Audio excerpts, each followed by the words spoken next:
टंगरी रे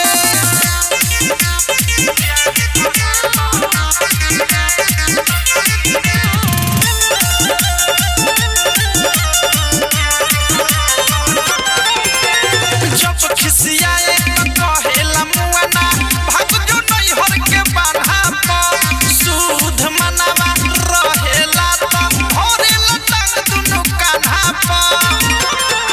सखी ऐसन भातार भरम होके पतो चले ना कब नरम भरम होके कबो कहेला पिन्हेला साड़ी कबो कहेला घंगरी रे गुस्सा करे तो हाथ उठावे प्यार करे तो टंगरी रे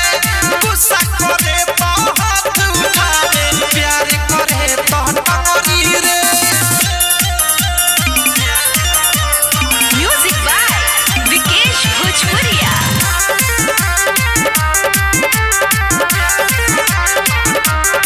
सबसे अलग नमूना बनमुआ हमरे कपारे पड़ल रे जाए तो सखी कुछ बाटे दोनों गुण बा भरल रे करी गलत तो हमके खाने करी सही तो बड़ा माने प्रेमियों के सगोलू का बोलू कौन से कौन खंगरी रे गुस्सा करे तो हाथ उठावे प्यार करे तो टंगरी रे गुस्सा करे तो हाथ उठावे प्यार करे तो टंगरी रे अपन पलमुआ के करी का बड़ाई कबल भुजब होके कबो लड़ाई छुपा भत्ता रे हो सखी राती में लगावे ला लंगड़ी रे गुस्सा करे तो हाथ उठावे प्यार करे तो टंगरी रे गुस्सा करे तो हाथ उठावे प्यार करे तो टंगरी रे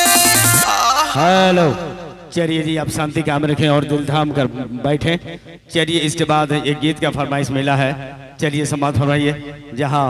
रात से लेकर बचाते हुए हम लोग अभी तक आ रहे हैं, चलिए इसके आगे पेश होने जा रहा है। चलिए मर्द सब कीजिए ओके रेडी।